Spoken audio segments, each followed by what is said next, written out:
क्या आप भी Indian air force x group join करना चाहते हैं एज एन एयरमैन? अगर आप ज्वाइन करना चाहते हैं, सबसे पहले आपको पता होना चाहिए कि आप एटलीस्ट पीसीएम से पढ़े हुए होने चाहिए 12th में। एज एन इंग्लिश सब्जेक्ट अगर आपके पास है तो इंडियन एयरफोर्स वाई ग्रुप की तैयारी कर सकते हैं, पीसीएम है तो एक्स ग्रुप की तैयारी कर सकते हैं। तो अगर आप इंडियन एयरफोर्स में जाना चाहते हैं एज एन एयरमैन, तो आपके पास इतनी एलिजिबिलिटी होनी चाहिए। अब जो बच्चे तैयारी कर रहे हैं उनके मन में क्वेश्चन आता है कि ठीक है, हमारी एलिजिबिलिटी है, हमें सिलेबस भी पता है, बट तैयारी कैसे करनी है, बुक कौन सी पढ़नी है, तो उस बुक को कौन सी बुक पढ़नी है उसके बारे में आज हम डिस्कस करेंगे। सबसे पहले हमें जानना होगा कि आपका एटलीस्ट सिलेबस क्या है।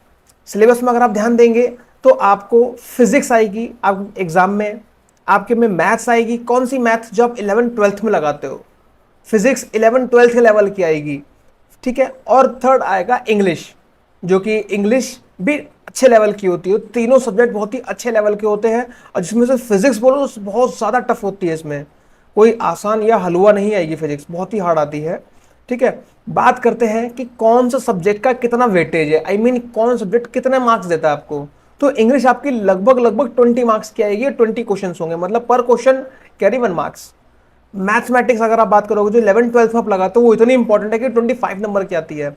और सेम फॉर फिजिक्स, फिजिक्स भी 25 नंबर की आती है। तो ओवरऑल अगर हम जोड़े 20 25 25 तो पूरा हो जाएगा, पर 70 नंबर का पेपर होगा। अब जो 70 नंबर का पेपर होगा, इसके लिए आप एटलीस्ट अगर आप टारगेट लेके चल रहे हो तो आपको 48 50 के आसपास आपको कट ऑफ क्लियर करनी है। तो समझ रहे हो, आपको तीनों में अच्छा स्कोर करना पड़ेगा। तो उन तीनों के लिए क्या बुक करनी है? ज्यादा बुक नहीं है, थोड़ी सी बुक है, उन्हीं को पढ़ना है, पढ़ते हैं हम लोग, ठीक है। तो सबसे पहले आते हैं इंग्लिश। इंग्लिश में जैसा कि आपको दिखाई पड़ रहा है, अरिहंत पब्लिकेशन की एसपी बख्शी की बुक है। सिर्फ एक बुक पढ़ लो, सिर्फ एक बुक, काम खत्म, आपका इंग्लिश पूरी हो जाएगी। अब इस इंग्लिश में लास्ट में कुछ और भी आपको सॉल्व करना है, वो बताऊंगा बिल्कुल एंड में मैं, ठीक है। सिर्फ आपको ये बुक पढ़नी है, अच्छे से पढ़नी है, बिल्कुल छोड़ना कुछ नहीं है। आगे बढ़ते हैं फिजिक्स। फिजिक्स के लिए कई लोग बोलेंगे कि नहीं लूसेंट पढ़ लो। लूसेंट अगर आप पढ़ोगे तो उसमें जो चैप्टर्स हैं, 4 चैप्टर एक ही में मिला के दे दिए गए हैं। तो इस तरह से चैप्टर दिए गए हैं, और बहुत ही बल्कि जो बुक होनी चाहिए थी उसको कंसाइज वे में कर दिया, पतली सी कर दी है बुक। आपको पढ़ने में मजा आएगा क्योंकि उसमें एसीसी दिया हुआ है।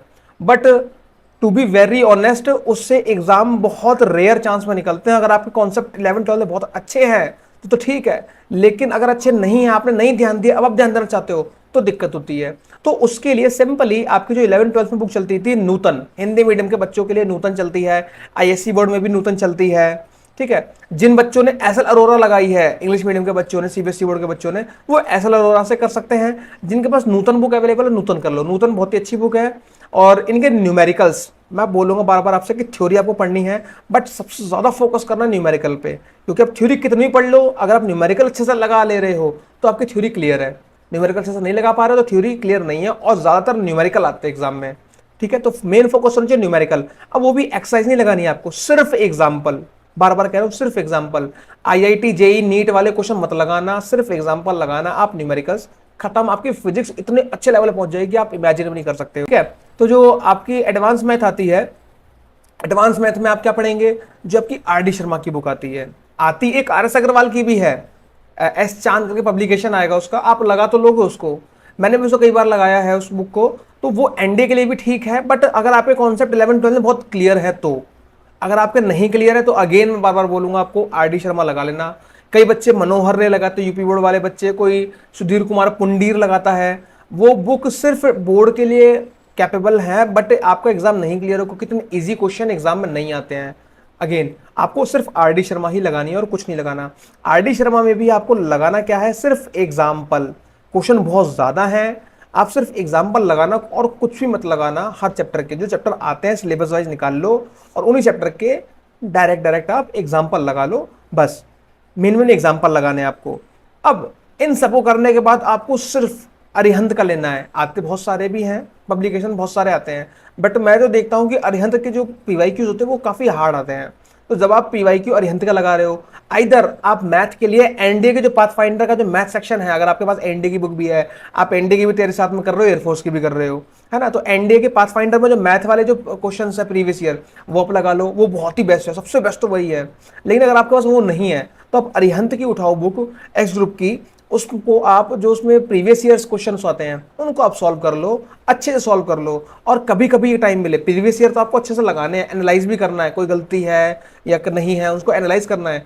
बट अगर ये आपने कर लिया, उसके बाद आपको करना है मॉक पेपर एक बार जरूर सॉल्व करके देखना है, क्योंकि मॉक पेपर में जो आज के टाइम के एग्जाम्स होते हैं उनकी रियलिटी दिखती है। नेवी में जो पेपर आपका कोई दोस्त देख के आया है SSR AA का, तो उनसे पूछना है किस तरह क्वेश्चन आ रहे हैं। तो उन सब एग्जाम के जो पैटर्न होते हैं एक जैसे होते हैं, मॉक पेपर सॉल्व कर लो। अगर आपने इतना कर लिया, आपकी तैयारी बहुत अच्छी है, कोई इशू नहीं है। फिर आगे जो ग्रुप डिस्कशन है उनकी सेपरेट वीडियो बना दूंगा कि GD जो होगा फेज 2 पेपर क्लियर करने के बाद वो कैसे करना है, ठीक है। कमेंट कीजिएगा कि आपको और वीडियो क्या चाहिए। Thank you so much to watching video. Have a nice day. Jai Hind to all of you.